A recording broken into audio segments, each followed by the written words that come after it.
The recognized symbol of excellence in Super Show Deck Tech.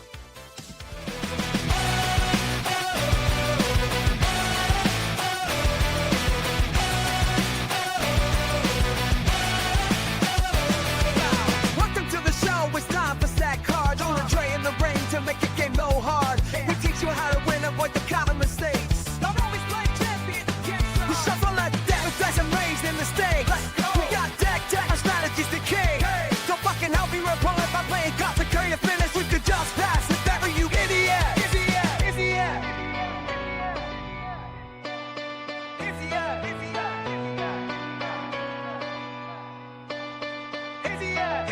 Tell the execute to help you dominate the ring. Allies in your moves so you hear the bell go ding. Here on the show we got the pro tips. Play around and protect the cause you know lose just this. Today when trade will sharpen your mind. To get ready for the show, it's stack card time.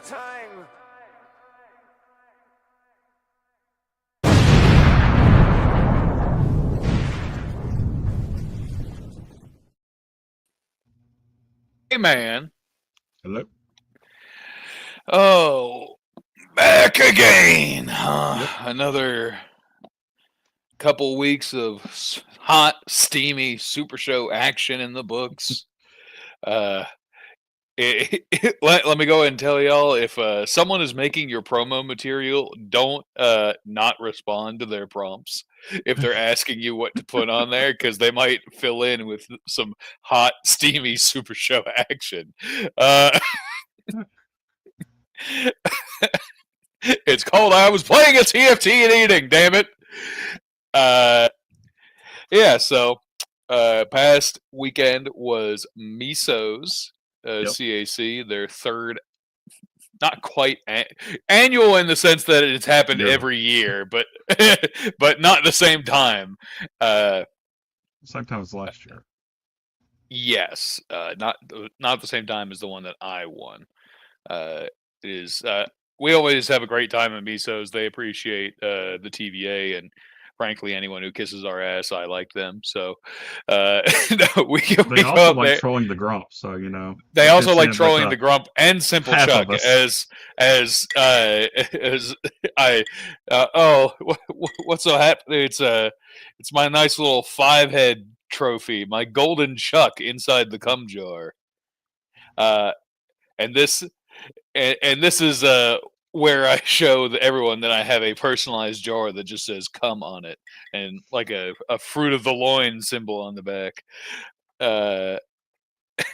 Thank you, Flork of Cows. That's a web comic that Possum and I enjoy, and he joked that he was like, next you guys are gonna ask for a cum jar, and then everyone said yeah, and he was like, wait, what? So he made one. Promos can always be dangerous, as BT has shown recently. Boy, I tell you what, as two former bird cagers, I have to agree. That's a whole fucking can of worms, man. Once again, tag is a virus, a disease. I've been trying to warn them. I got a wonderful voice note from Candle Ma'am, formerly GM Ma'am, that said that had the line "fuck tag," and I popped at home. It was great. My insidious my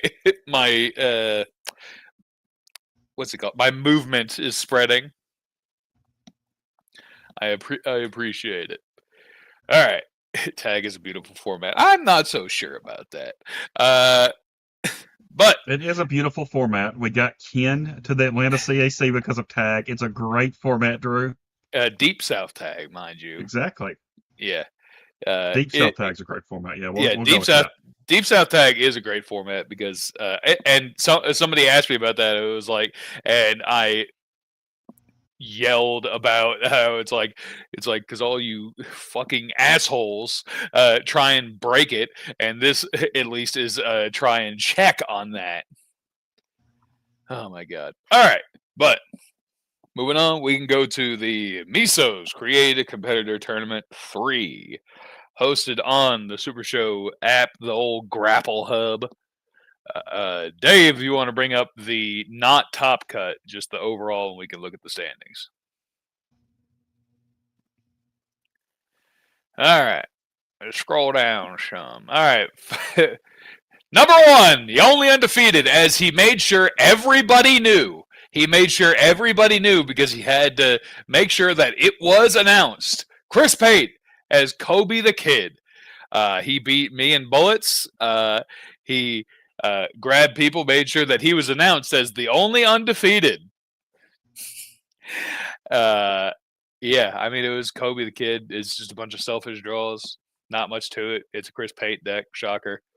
It's crazy that these selfish draw decks seem to do pretty well. Yeah. Well, I mean, it's also like par for the course for Chris Pate. I draw, you don't. Well, no, Yeah. I mean, I'm just saying Chris Pate won with that. I won with that this year. Piglet won with that this year. Yeah. Trey, you get leader of the Postal Nation. We know how fond you are of Mark Perry and John Pulverino. Which version were you playing? I didn't even check. Well, the gaseous version, the Pulverino version. Yeah, Press One Grumpy, yes. Mm-hmm. McPeak playing original Marlon von Berlin. Zach playing Amelia Breckenwith. He's been toying with that recently. Shocker, a hand destruction deck. Lethal Endorser playing Pretzel Wizard. That would have been awkward if Paul did. If Paul hadn't swapped, yeah. If Paul hadn't swapped. Larry Beadnell as Joe Hendry. He's been big on that. Another one that I was toying around with. Yeah, Logan Fosnon, new player. Yep. Playing Dastardly Dick. He said he picked up at Gen Con. Picked up at Gen Con. Funtime Bob as Fey Dragon. He's been playing that a lot recently. Paul as Back Hurtin'. Big on that. Doug playing Harrietta, the Bearded Diva. Very funny. Again, I've only ever seen. Toyed around with Harrietta. I think that she's actually got the juice. It's just she's missing just a little bit. Oh boy, Chuck playing Johnny Correa. Definitely a top 5 Johnny Correa player. 12 Probably above Johnny Correa playing Johnny Correa though. So. Oh, for sure. Colin Simon playing Brewmeister. Honestly, most impressive top cut of the field. I was gonna say I played him in bullets. Didn't get to see too much of his deck. It was really just a dicing. I think that it was less than 10 turns. It was very unfortunate for him. Ron Rumble, the draw card, Rainbow Girl. So not the +2. Not your daughter? Ironic. Moxie playing Supersonica. So Amazing Red. Practice Site playing New Practice Site. Mediocre Red. Mediocre Red, yes. King Pink, Austin Pogue playing follow-up Jokerfish, the 19 through 21 can't stop cards. Me playing Regal Beater. Sean Lowe playing Memes Dealer, New Memes Dealer. Dave Marasek playing High Water, and that would be the rest of the top cut.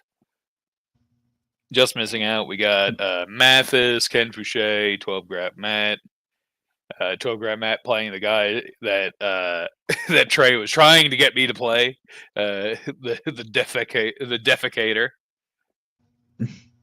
Yeah. Yeah, and for people talking about how it's like, oh, well, Swiss is better in bullets, and it's like, look at, I guess I'm not logged in, I can't highlight stuff, but look at Rambo Apocalypse saying only losses were Trey, Lethal Endorser, and Drew. 3 top cut. Unfortunate. Mr. Pollywood said he played 4 of the top 5. It's crazy because I always play Paul at CACs. Yeah, and I missed him at this one. Shocker. Yeah, you were the only one of the top 5. That's funny as hell. But for me, it was a lot quicker doing bullets. I finished my bullets in 2 hours. It absolutely is. I mean, that's the way it is for real. You were afraid of Fey Dragon. Look, one time. It's like and Violence, yeah. No, I mean any Rainbow Girl got huge finishes, so it really doesn't matter. It's whether you just want the +2 occasionally or the draw. All right, so with that, we can go to Top Cut. Just to stare at Kirk Polka, just not making the cut. Shame.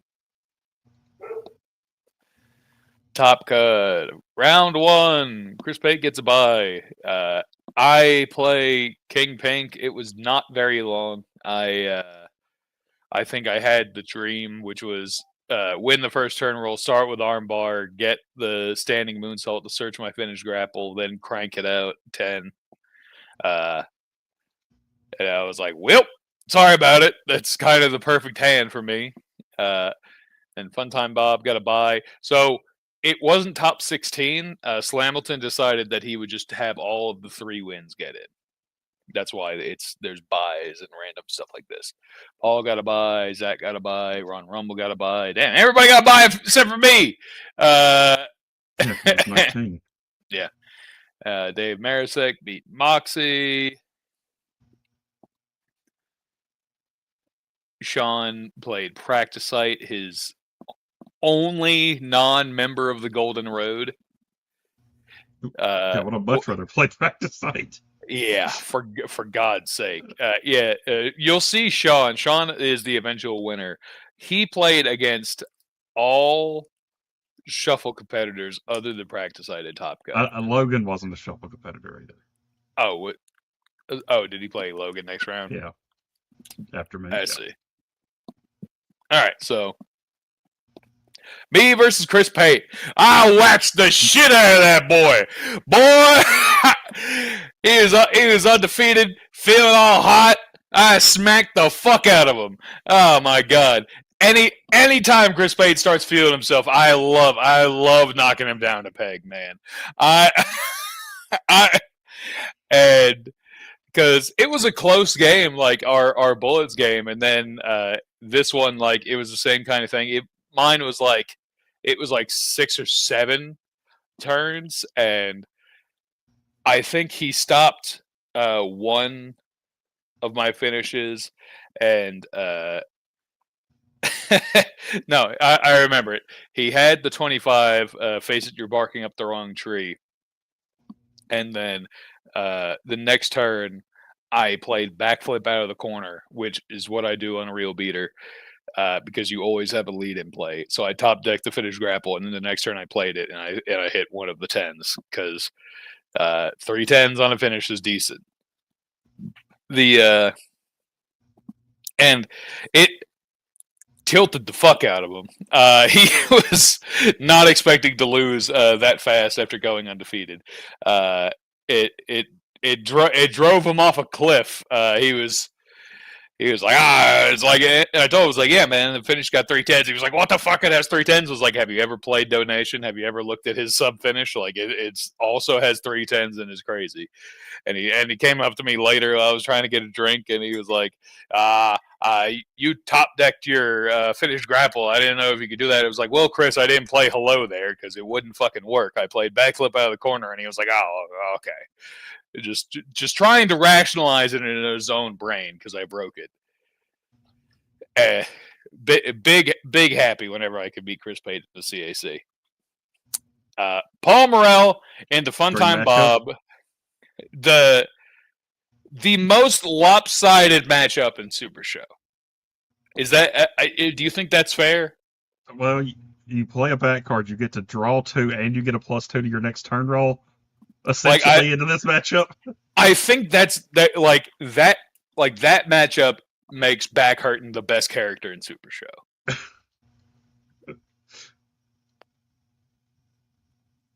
That's a good one, Dave. But like you being able to stop like most of his cards with your gimmick, like you could eventually get your gimmick blanked. This just says any card that I or you play with back is draw 2 +2.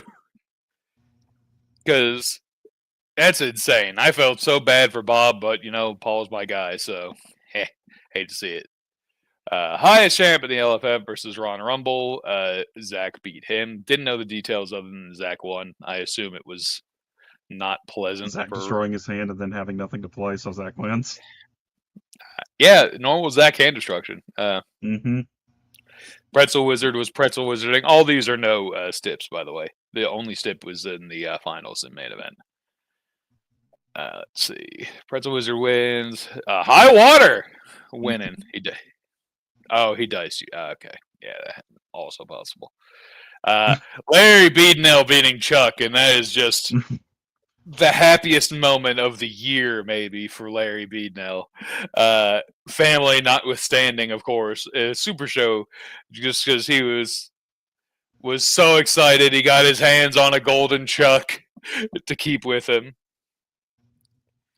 It was so good. A miserable matchup. Not just stat yes. for gimmick wise right here. Oh yeah, this is real bad for Trey, man.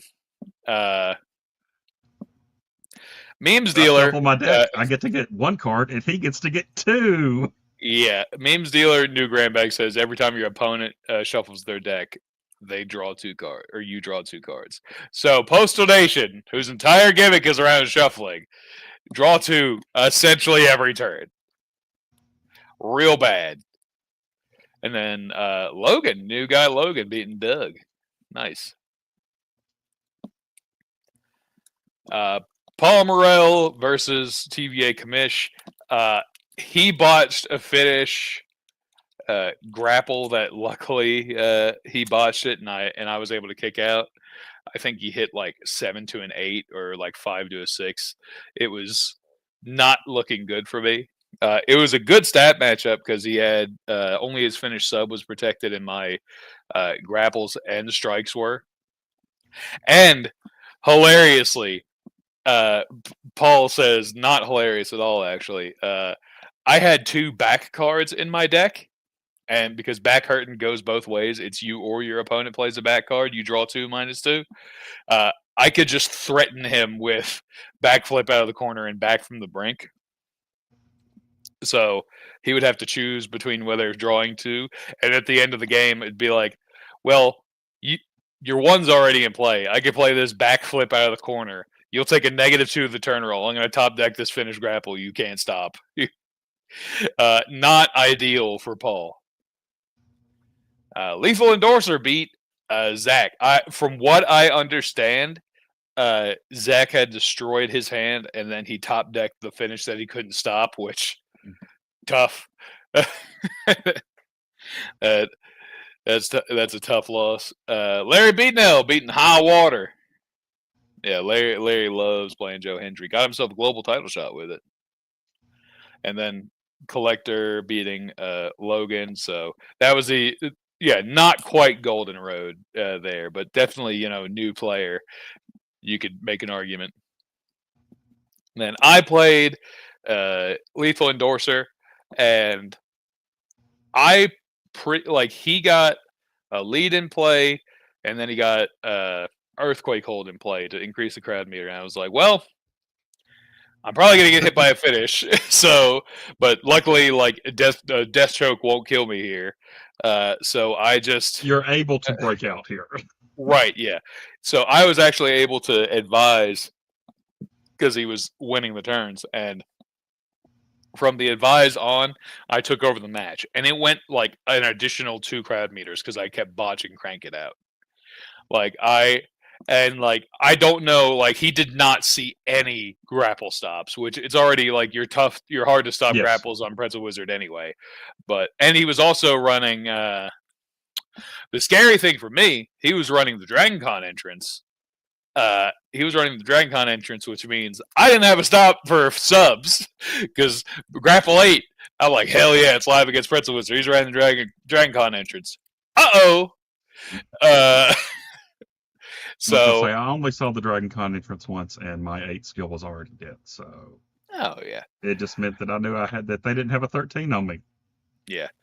Well, luckily, I have 2 10s, so that's why I'm like, hey, I'll be all right. But I hit Crank It Out so many times, and this is the match people were watching, and I was like, it's time to crank it out. And I just see the frequent flyer just behind him in the corner, just shaking his head. Big Crank It Out guy over here. And then Sean beat Larry. Once again, playing a competitor that has to shuffle their deck. Every time Larry rolled 10, Sean got to draw 2 cards. Just horrible, horrible. And then in the finals, the main event, a lot of what we mentioned, like, I had to shuffle my deck to get armbar. Like, that was it. And so every time I shuffled my deck to get armbar, he got to draw 2, and then he just took over the turn rolls. And then main event, he decked out so fast. And then I was able to kick out of 2 or 3 finishes. Let's see, 0, 1. No, so 2 finishes by virtue of having 2 10s. And on the third one, the breath of God knocked a 10 over to a 5 in my dice tray, in the dice tower. And then I did not kick out. So your winner was the collector, Sean Loeb, guy who rode in my car in Florida to win with the original memes dealer. So he saw me playing against him and got that same mojo coming back with him, and won with new memes dealer. Memes dealer better than corporate collector. I'll say that much. Okay. Don't make another version of corporate collector, Sean. Just make a third memes dealer. Who cares? And then the third place match was not played. But that was the CAC. It was a fun time. Got to see a ton of people. I really enjoyed it. I think it was, 38? Yeah. After a couple people dropped. If you want, Dave, you can bring up my deck list, because we had to send a deck list to the Miso's general manager page. I don't know. They do it every year just in case. It's from Kirk's experience in other card games, just to have a deck list for it. Yeah. This is your bog standard real beater deck list, folks. America Double Punch, just because I like drawing from the bottom on my most protected. Pineapple for Sheep, Friends and Rivals, APOC Rejected, Armbar, Skill Armbar, Submission +1. I came in like a wrecking ball, which we could probably talk about later. It's okay. There are times where I'm like, man, I kind of wish that I was just able to get like 1 or 2 cards into my deck instead of 4 randomly. Yep. Sweet and Salty Impact Drop. Other recursion lines are also good, but I also feel like having 2 10s and getting the possible +1 is perfectly fine. Very good. And donation and real beater. Donation, real beater, pop and twist, anything like that. I had beating off the crowd, feeding off the crowd, draw the bottom card of your deck, and in case I ran into any discard or moonsaults or anything of the course, I could just shuffle the stops and stuff back in for free. Enjoy everything comboed with the eventual save of the moment. Backflip out of the corner. This is the tech that I actually showed real beater John Max Schnurr in donation, because he was running like figure 4 headlock when you have a sub in play, add a sub to your hand, and I showed him Finger Breaker, and I said, why don't you just play this so you can always get your finished sub back to the top of your deck, and you don't even have to have another sub in play? Because these lines from the old school packs, they just said if you have another lead in play, which if you're playing a real beater or a donation, you will always have your skill increaser in play, which is a lead. And that card did me wonders, because Sweet and Salty and Backflip out of the corner just get that crank it out back all the time. Holder right there is good, because in every case, it's just a free draw 1 +1. Just about. Because you already have a sub in play, draw 1 +1 seems pretty good. Ran Lucha Mode just for a berry, just in case. Sheep Kneel before my Big American Sledgehammer, just for some if stopped protection. Cosmic Knee of the Ropes, draw, save of the moment. American Dragon Drop as recursion. Turn the tension into power. This is the misprinted fun version that says if you have a sub in play, shuffle a sub into your deck and draw 1, which is already a good effect for real beater, because he always has submission in play. And then if you have reverse the pressure in play, your finish rolls are +1. This is a misprint, has not been corrected. because it should be like reverse arm hold. Yeah. Yeah, which is a bad 12. But the bonus is if you get in play, you get fucking finish rolls +1. And so steel cage subs 1920, then reverse the pressure to trigger that finish roll increaser. Standing moonsault. This is a classic bit for donation or real beater because you can go straight from first turn, armbar, first card played, standing moonsault. Go and find your most protected finish, and then rainbow it after that. So, and I hit a couple people with it that way. It's just armbar into standing moonsault into crank it out. Back from the brink on my most protected. Always really good. And APOC doesn't hurt me, so I'm not afraid of it. Destiny's Call, pretty sick. Just always good to have that in the deck. Roaring Elbow for some spotlight protection. Get that out of here. Top deck the grapple. Freeze don't move if stopped. I ran my stock strike, my stock grapple, and sharpshooter because I am not a big fan of my finish sub. So there is debate on the top 96.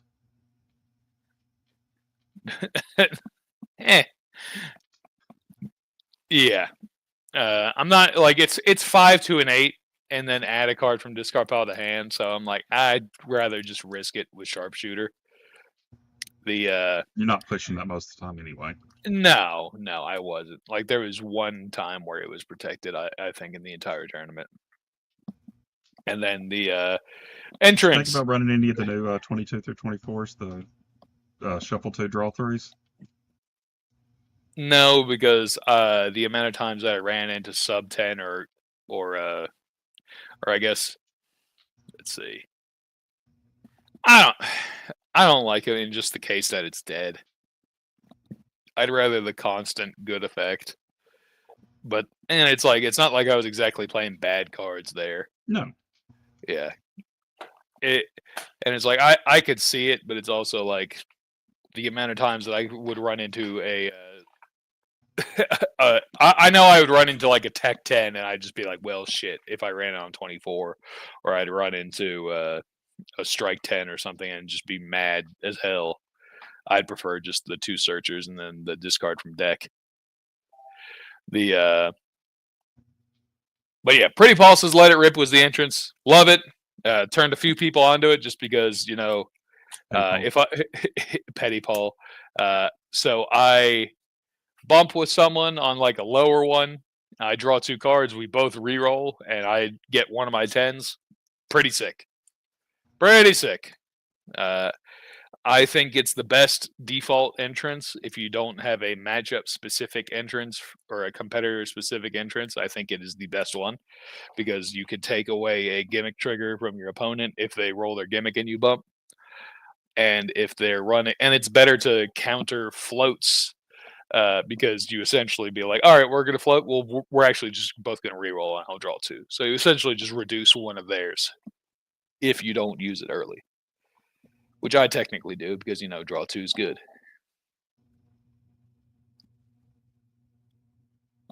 Only if I'm playing Pop and Twist. Yeah. Only if I'm playing something where you have to have a certain amount of cards in your hand early to trigger your gimmick or anything. Pretty Paul, I would use it over everything else because it does not help your opponent whatsoever. Because even if your opponent wins the turn roll after the bump, you don't give them anything, and they would have won. You take away a card from the bump, and then they would have won that next turn anyway, and you gain 2 cards because that bump roll never happened. So they gain nothing, and it's like you just went on straight to the next roll, except you drew 2 cards, and they get their 1 for winning the turn roll. I think that's better than, just starting off with 2 and them getting 1. Yep. Yeah. That is it for Real Beater. I think it's good, but, donation's real good. Shocker. So this should be good too. The Trey, you want to show yours? As you said, it's not the most inventive one. No. It's 1 through 4 shuffle stops, rejected, put everything back in there if I need to, have a gimmick. Derailed, it's on my weakest, shuffle on the deck, so I would essentially go up a card. The only person I played it against was Sean, so he actually went up a card. Oh, the worst. Unacceptable impact, draw, shuffle after breakout, reverse scoop, slam, draw, or shuffle. Skill chugga. Enjoy everything, getting over to go with the 16 and 17. Get to shuffle my deck and draw a card as well. Blood in the water to go search for a sub. It's either my weakest stop or my most protected finish. And, shuffle the deck so I draw the bottom or add the bottom card. If stopped on 13 and 14, All-American Headlock. If my sub 8 is dead, I'm shuffling 2 cards into my deck and drawing the bottom card. Yep.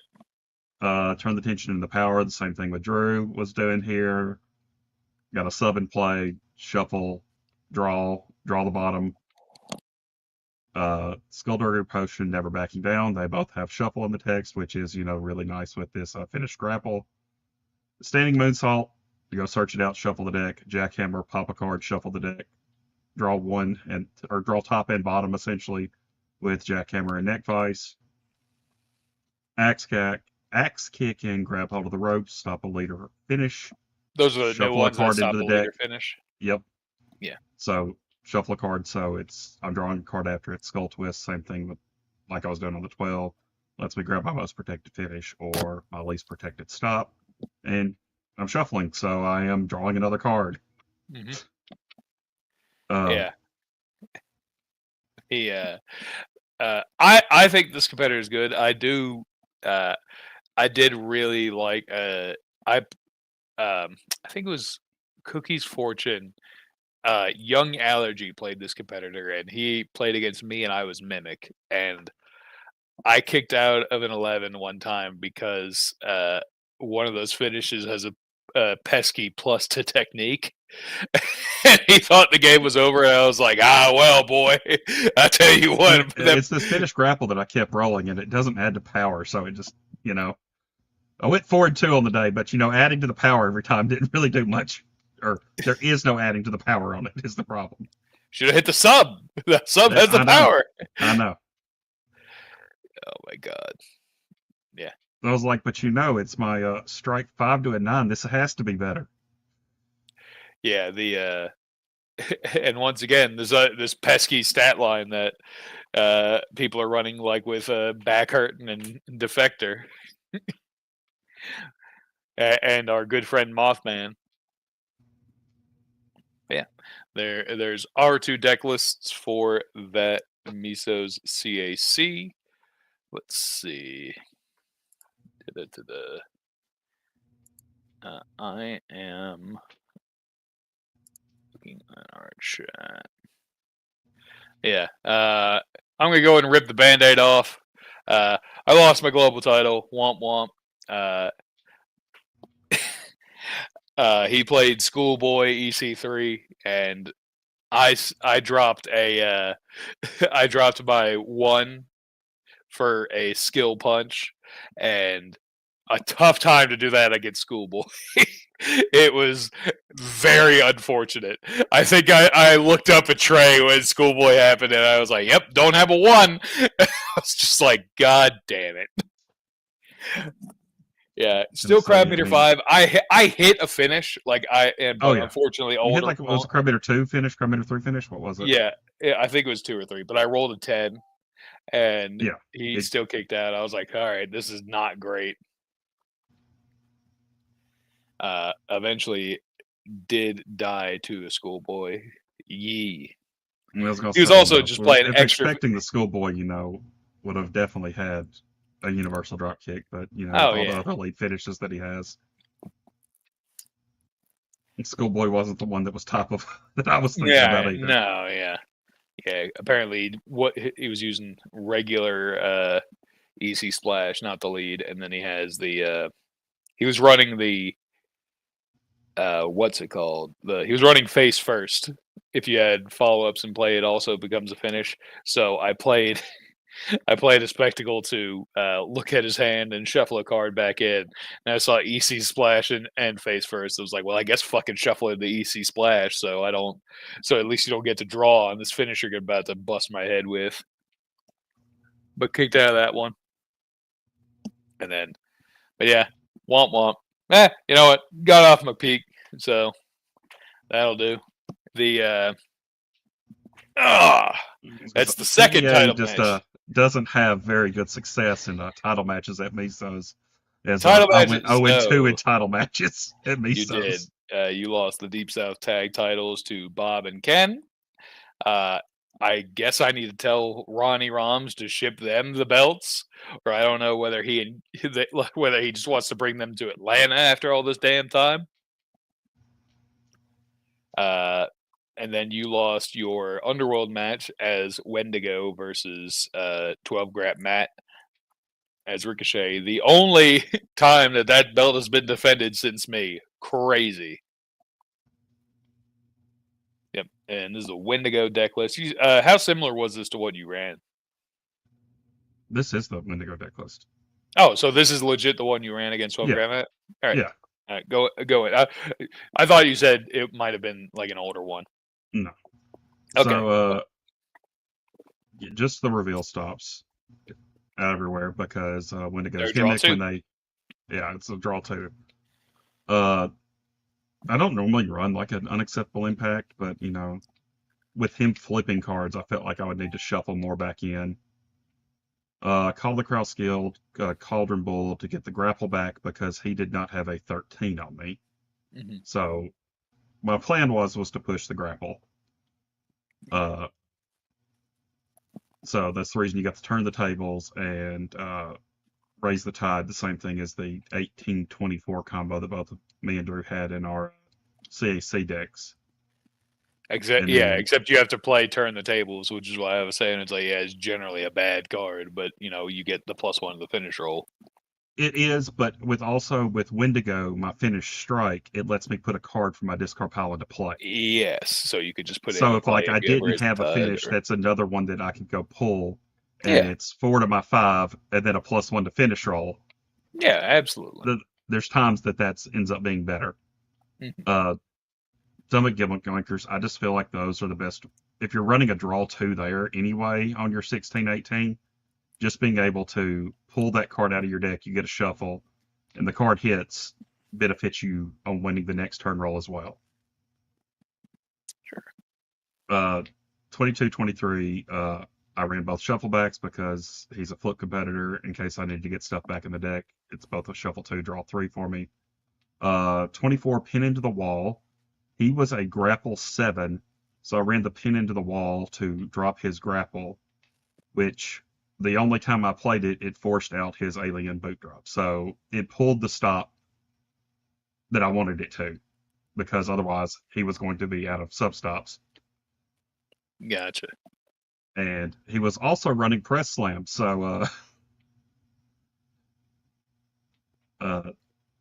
he was able to strain all of my strike stops out, but he ended up hitting me with the finish grapple, I think is what it was that he ended up killing me with. I hit the finish strike. I hit the finish grapple, crowd meter 1, botched the finish roll twice. I hit no, you were with the reroll. Tough. Yeah, I rolled a 5 to a 6, re-rolled it a 6 to a 7. So had 3 finish rolls, didn't put him away.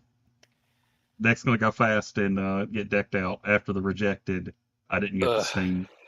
I played the You're Not Ready to force the rejected because I needed to put a grapple in play. And, so he ran rejected. Interesting. Yep. That's fun. I guess he just didn't care about having because he could just flip through all of his stuff again. Yeah, after the rejected, I don't remember what it was, 16th or 18th that he played, that he flipped 6 and drew a card. Man, oh man. Yeah. Congratulations, 12 Grap Matt. Yep. He defended. He's the first time to defend it since me, which is wild to think about, considering there's been 4 or 5 Underworld champions between that.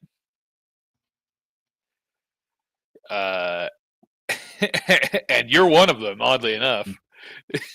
It's not a humble brag. It's true. It's like Simon. The hot potato that was the Underworld title was insane. Like it changed hands like 3 times at Southern Pride. Yeah, Chuck lost it to Jeremy, and then Jeremy lost it to me. Yeah, so Chuck and walked in. I went back to Atlanta to lose it to Pate. Yes. Yeah. It was insane. Couldn't believe it. All right. So with all the also I did want to bring up one other book match. Congratulations to Mr. Cheat, the new intergalactic. Hey, what good timing? What good timing? Yeah, it's changed times 5 times since Drew. Yeah, the Mr. Cheat for becoming the new intergalactic champion. One of my favorite moments of the whole weekend at Miso's. Mr. Cheat finally winning a long match against Zach, and Zach ripping the Grump's face right off the belt, taking some paint with it. It's so good. It's just ripped that face right off the belt. Then back to intergalactic. Good luck whoever's next. Though the Deep South titles, me and Possum lost the belts. Crowd Beater 0. And then Mr. Pollywood. Yes, Mr. Pollywood. Yeah. Won the old school. The old school. Mr. Rumble won the trios for the second time. Mm-hmm. I'm assuming you used the family, Mr. Rumble. The draw 2 on 2/3 of my deck. Very good. Yeah. Rev Dave, I'm glad you didn't kill Mr. Cheat either. Yeah, but it was a fun time. We fit 7 people into my car for that ride. Because we had managed to fit the table on the way back. We did somehow manage to fit the table in on the way back. Thankfully, we lost all of our belts, so that was extra space that we could have. That was the reason why we lost all of our belts, so that we could fit Paul's table back. So Ron Rumble didn't have to meet up with Paul at another date and time. Yeah, we in that car was myself, Trey, Zach, Chuck, Rambo Apocalypse, Possum King, and Mr. Pollywood. And yeah, Rambo Apocalypse said, "Fuck Kentucky and Tennessee roads." My God, the moaning coming out of my back seat will never be duplicated again. I can assure you of that. If it weren't for the condition of my tires, I would have done it on purpose, just for some stimulation on the way home. Just every bump I just hear from Will. Oh, just every bridge. Yeah, every bridge, every like change in terrain. It was insane. A tennis master, yeah. I guess it sounded like Johnny Correa on Paul's table. For real, yeah. For that card art, we're just gonna have to pixelate Rambo's mouth, just like we did Johnny Correa. It was, yeah. The other funny anecdote on the way home. It's been mentioned. So, Zach, if you guys don't know, is pescatarian. So he doesn't eat. So he only eats fish, and like not chicken or meat, other stuff like that. So typically we would go to like Raising Cane's, just get fried chicken and fries, and go the hell home. I said this, and I just saw the light go out of Zach's eyes. So it's like, Long John Silver's it is. So if you remember from the last time me mentioning Long John Silver's and Chuck, we went to the same fucking Long John Silver's on the way back. We also did pass another Long John Silver's on the way there, but the way there, but I did not. But I didn't even know it was there because I searched for Long John Silver's in Kentucky, and it didn't even bring up the one right next to us. But I'm glad that we went to the one that we did, because we show up at this random Long John Silver's at 8:40 at night. They close at 10, so it wasn't the worst in the world. I go to I enter in first, and then you have to imagine yourself as a fast food worker at 8:40 on a Saturday. You're about to close, just about to do it, and you see 7 fucking people walk in from the same car, and all but 2 of them are over average size, and some of them are pretty damn big. And I see like their eyes get wider and wider and wider, and I say, "Rev up the fryers!"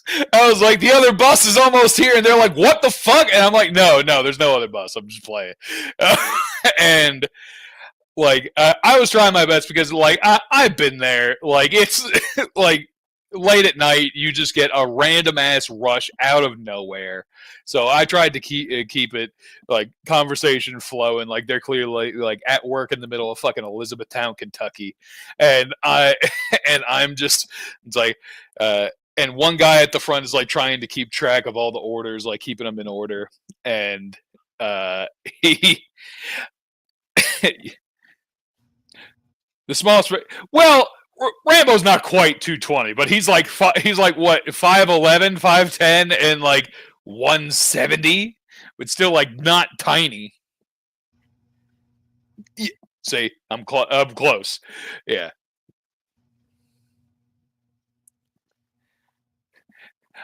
We've talked about our sizes before, if you couldn't tell by how close I got.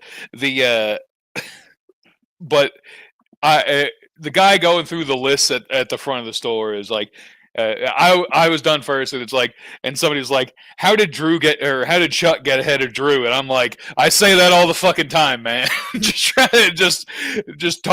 trying to make them entertained, and on the way out, we all get our food, everybody's thrilled.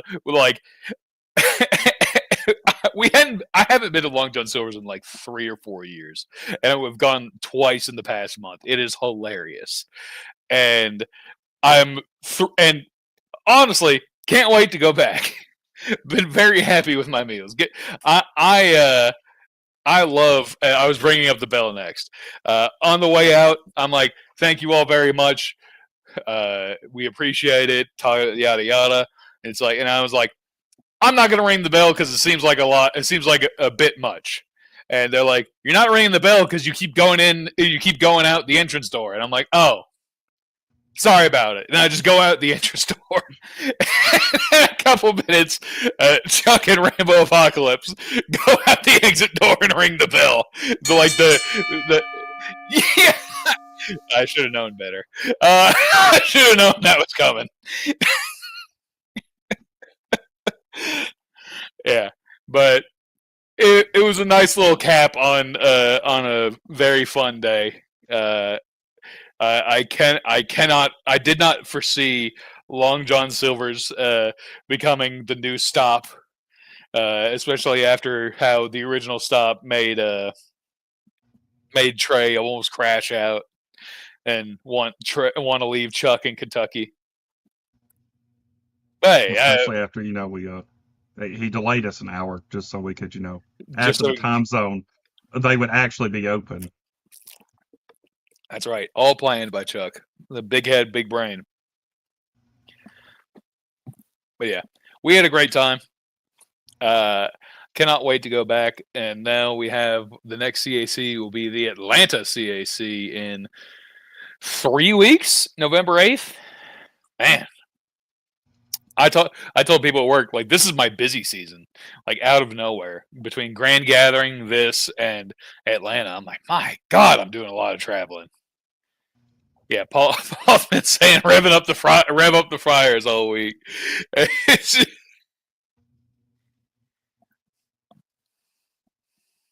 Is that Zach, of course, getting his long delayed hardcore title shot. You getting that hardcore title shot makes me believe that one day I'll get my intergalactic title shot. I don't know.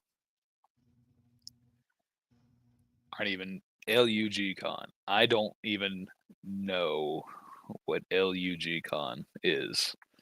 I'm not from the area, so I don't even know what the old Lug Con is. I feel like I hope I'm not being baited like I was that time by Johnny Correa. That's level up con. Okay, level up games con. I was like, I thought I was man. Yeah, Johnny Correa once baited me on one of the first shows that we did with SawCon, so I was really hoping not to get baited by Ron here. Oh my god, yeah, I cannot wait. Of course, I always love going to Level Up Games. It's a great store. Love to see the people there. I'm aware. I have won. I won 2 tournaments with intergalactic competitors in the same week. I know I'm never getting an intergalactic shot. It really is really fucking annoying because I'll grab like I'm pretty good with Defector. Everyone's telling me I should play Defector more, and it's like and they're like, oh, what division is he in? Intergalactic. God damn it! It's like points moving up to Underworld. I'm working on it. Yeah. The other thing that Rev Dave has been pining for us to do, he wants us to talk about a Super Lucha review. Now, I will say Trey has gone through the Super Lucha cards way more than I have. I used 1 Super Lucha card. And we're talking strictly about the 1 through 27 because competitors are all like, frankly, I'm not talking about them until Faction Wars is over. No, I don't know about that. Like there is 0 Worlds competitors out of these new Super Lucha. 0. I'll pull up the Neuralizer and say, boss, there are no Worlds competitors. It's Snake Pite, not Snake Pit. It's the Supra fella, not El Super Hombre. They are not good. They do not deserve to be worlds like the other competitors, just like they're named. They are definitely not the main characters of this game. Of Super Lucha. They should never be considered they should always be considered bad competitors. They are not worlds. I sound like a Warhammer character. There are no such things as rat men from underneath the sewers. The Skaven do not exist. Any talk about them is heresy. The totally mid one is definitely mediocre crit. Yeah, mediocre pit. That's what I'm saying. There are no Gene Stealer Colts. Yeah, they. Yeah, but you know, like you play the. There is no war in Ba Sing Se. That's right. Yeah. So Super Lucha competitors, like there are several good ones. You know what I'm saying? Like the ones we just mentioned are like knock them out of the park, right? But there are a lot of good ones that are good with like the right build and in certain situations. Like hitting people with Chuck's forehead. Like El Jabroni, aka Chuck. It's guys named Jabroni with the Megadome and is a schoolboy deck. Like that's Chuck. Like, come on, what are we doing? And it's got a line stepper grapple. It's something along those lines. Yeah, it's like the line. It's like, come on. Like, it was like, boss, who are we kidding? But as far as 1 through 27, I think a lot of it is based on keywords and very specific use cases. The only decks that I could use like in every deck, which I'm a little bit more bullish on than others, are like Lucha Rinse Repeat, which is the draw card, or Eric. Bombada, like Ariel, known bad competitor in every variation. So what I thought we could do is just take one of the Lucha starters and just quick go through 1 through 27, and you could just say like trash, trash, trash, good, possible, something like that. Does that sound all right? Do we have one of the Lucha starters? I grab it. I got them downstairs. So you are way Thunderbolt more and Lightning, very, very frightening.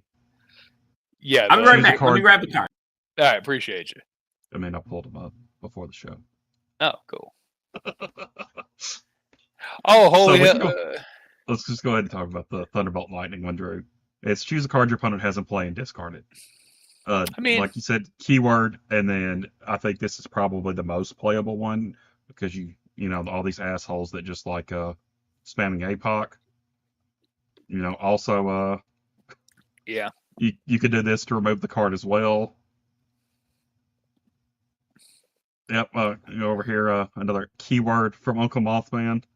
Yeah, he's heard light, and it's also a double keyword trigger for what's his name, Kid Thunder. Mm-hmm.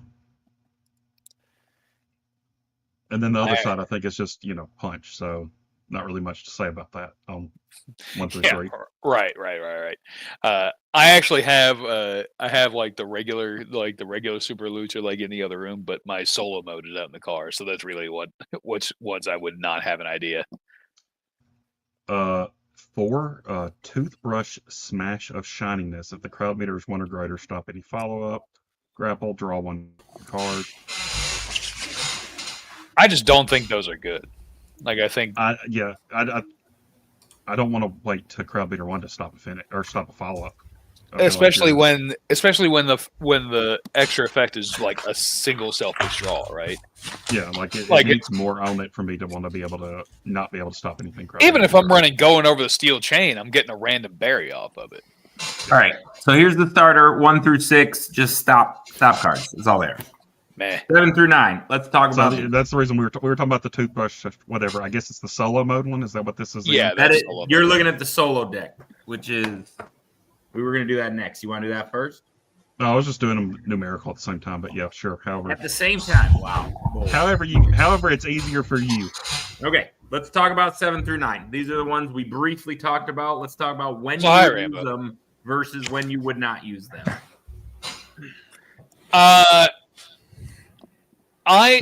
They're better mid game than they are. Early game, it's the same thing. End game, I would rather have a reverse scoop slam. Yes, like I ended up throwing the 7 in Real Beater only once or twice for actual recursion. I saw a couple of people run them this weekend. If I was running a deck that I was running extra finishes, I could see those being more useful that way. Pate was running them, so I already am a little bit more sus of them. I am a little bit more bullish on them because there are it's the same reason why I don't do forearm shot anymore.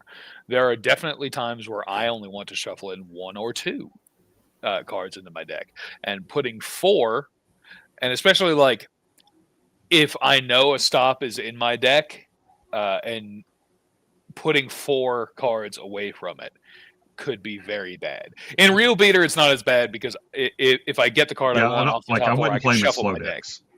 No, slow decks. I feel like these are a definite no because in fast decks, your deck. Fine. Yeah. What about card advantage decks that aren't super fast? Probably a no still, right? Card advantage, which type of deck? I don't know, just things that manipulate hand size. There's a couple new competitors that deal with minimum hand size and maximum hand size and that sort of thing. I don't know. I'm just throwing shit out there. All right, let's go to the next. If it's one of those, if it's like hand destruction, you're running a springboard leg drop anyway. 10 through 12. Why would you never use this? Draw 1 card for each stop you have in play. If you're playing it on your weakest as a draw, it's still kind of whatever. I think I'd rather have legendary Looney LARPing to draw a card for each lead your opponent has in play. Or you can just bill and take the draw 2 with the knee lift. or Japanese arm drag. I'm not. Or can't be stopped by follow-ups. Or draw 1+1. Like they're entirely meh. I think that's keyword based. I don't know all the keywords, but 13, 15 are just stop. Right. 16, 17, 18. All-Star Falling Star Assault's the best card in the game. Yeah, because it's got star. Yeah. They're okay. It's kind of the same thing as they were 10 through 12. Kind of same use case. Like, would you rather just have like a chin choke to draw 2? I feel like they got a little bit more utility with it being a follow-up there than a lead, because you're more likely to, have a lead stop and play. But I would usually, if I'm just going to run draw, I'd rather have like a Flying Bulldog, so I don't have to have a stop and play. And it's still a Ron, we're doing the solo box as soon as we're done. So don't hold on to your seatbelt, baby. These are just stops. The C1 stop ones. Yeah. So there. 22 through 24s. Bad. Yeah, keyword only, I would think. I don't think those are good at all. So many good other 23 to 24s. There's so many good ones there to be willing to run that. It's also like I'm staring at keyword competitors. Like there's a light for Mothman, but From Darkness into Light is better. And absolutely. Then you have like it's a fire card on 22 for like La Phoenix or whatever, but like there's ash cards as well. So. And just stops there. All right, solo box. That's the next. Oh one. Yeah, rolling. Yeah, a rolling recursion for SRG Universe. That's good. Mm-hmm. We'll want to crack some more packs. We can do that eventually, baby.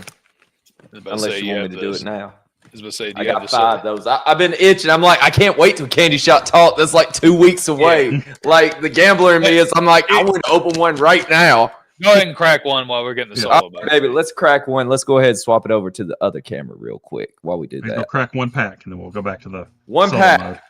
All right, we got 5. Which one we doing? 1, 2, 3, 4, 5. 3. 3 it is. That's what this number I always pick in Jigsaw. Go. That's what we need, baby. Unless it doesn't open. Is it one of those ones that I got to get the? You got to go deeper, brother. We got. We'll go in a second time. Hey yo. All right, here we go. Flip it over and drum roll. Hey, El Cerebro. Cerebro. Little Bob Bunn action. There it is. All right, so we can stop there for right now, and we'll open some more later. All right, solo mode. We talked about the removal cards again, keyword permitting. Yeah, I mean. Run on your one. I mean, it can help you if you're worried about your gimmick being blanked. It can just blow up a card. I was gonna say, kind of you run it on your weakest, and time they're gonna let those leads through anyway because you want to have your C1 stop one live.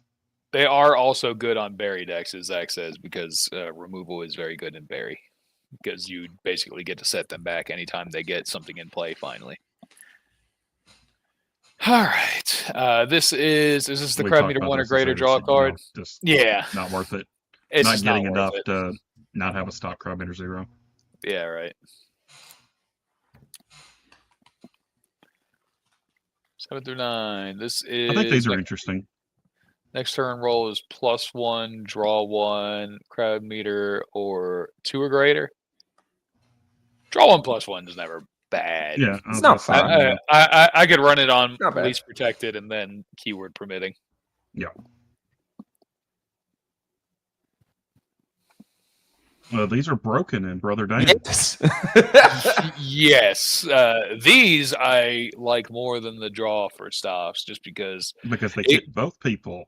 Mm-hmm. It could just straight win you a turn roll. Mm-hmm. And there are times where you want that. Trying to get you whatever. If you roll 7 higher, that it's a death choke. Seems a lot easier with these cards out now. I'm playing them in King Hyena, brother. Yeah. We're bringing it back. I like these cards. Which slot are these? 13 through 15. If you're okay, yeah. Yeah, if you have a dead stop, yeah, absolutely. If you have a dead stop and you can't run like they're probably more reliable. They're more reliable than a beaten to submission. Yes. Because, unless you're running a psychotic deck, you're always going to have a stop and play. I think I still like the flip 2, take 1 back, but it is what it is. I watched Simon Dabner lose the Underworld title off Steel Chain, so I'm good.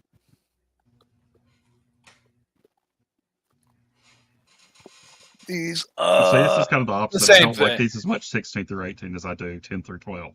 Yeah, I feel like there's just better cards on 16 through 18. But then again, keyword, and if you're running a turn roll competitor.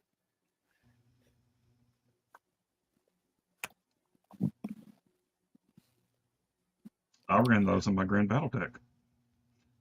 I think they're pretty good. They can Although only we stop saw- finishes. They can only stop. Like I ran those in my tag deck. Not that we got to see any of my tag deck, but I think that they're very interesting to run on your weakest. Pretty damn comeback mechanic, right? I was gonna say, like, I think that running at least on your weakest, that you're only stopping a finish with anyway. Anyway, yeah, seems pretty good. I think those are ones again as keyword permitting. I think that's a good one to fit in. Those are my favorite out of the solos thus far. I think so too. All right, what? I ran the 22 in my Cyclone at a Grand Gathering, the World's event. I like running it on your weakest. So, like, if you do happen to get the finish, you do have a way to recur it early game. And if not, it's just a draw card. I think those are neat. Like, I think they're probably better than like Ultra Cosmic Titanic Slam. Yeah. Again, keyword permitting, but I think those are neat. Look at the top. Look at the top 3. Add 2 is always good. And then if the card that you need is in your discard pile, just get it back instead. This is kind of like this 4 through 6 that you're not gaining enough. It's just a selfish draw. It's a selfish draw. So that's like the sunset flip. That's stop lead or finish, and draw one. I mean, they're better than that because they stop follow-ups. But see, that's what I'm saying. I think they immediately replaced those cards, but I'm not running those anyway. Yeah, there is a chin on 27 for Uncle Awesome. Yes. So I think the takeaway is look for keywords on the decent cards. And there's maybe a few interesting things, but nothing is a must put in there. Nothing in a player looking to build a power deck. There's nothing that is a need. Yeah, there's nothing that like immediately is like, oh my god, I have to put this in there. But there are definitely like good use cases, which there's nothing in there that I'm putting in every single deck. No, I don't think so. Which I think is fine, honestly, and they're good as like solo sets to play against other people. Right. Definitely better card pool to play with than the old school card play pool. All right, Will, let's open these up. Rest of them. Let's open another one. We got 1 through 4. 4 it is. All right. Got to go deep. That's right, baby. I mean, these are tough because you could feel where the cards are, so you're not going to rip them. Right. All right. Here we go. Round 2. We got, hey, this is one I actually don't have. I got Cringe T, one that I needed. Winner of a fucking TVA Locals as a proxy. When you or your target break out at 1 strike or sub from your discard pile to your house. Oh, I remember that shit. Yeah. Shocker. He has a protected dive finish. What? Why would anyone want that? Yeah. Also, I have a Cerebro for trade if anybody needs a Cerebro. Yeah, the same fucking guy keeps getting dive finishes, man. Recurrable finishes. Real crazy. Well, when you only play Champion of Kickstarter, it's hard to remember that these other entrances exist. That's true. Doing another? Yeah. Yeah, man. Yeah, you can go through them all, man. Why not? Hell yeah. All right. 1, 2, or 3? 2. Let's go to now. Good guy Billiam is sending me my Vic Von Doom. So I've got all the rare ones, but let's see what we pull here. La Phoenix. Don't have that one, I don't believe. It's another. When your opponent stops your finish, search your deck for 1 La Phoenix finish and add it to your hand. Shuffle your deck. It's not bad. 17 most protected. +1 to agility, +4 to grapple. Seems good. As a La Phoenix user, it's about fucking time she had good finishes. Right. 1 or 2? Juan. Un it is. All right, here we go. Let's hope we hit another one that we need. We did. Mr. Is it Soleil? Soleil. Okay, Mr. Soleil. When you roll strike for your turn roll, you may discard 1 card from your hand. Add 1 card with a lower card number from your discard pile to your hand. Huh. That's interesting. Yeah.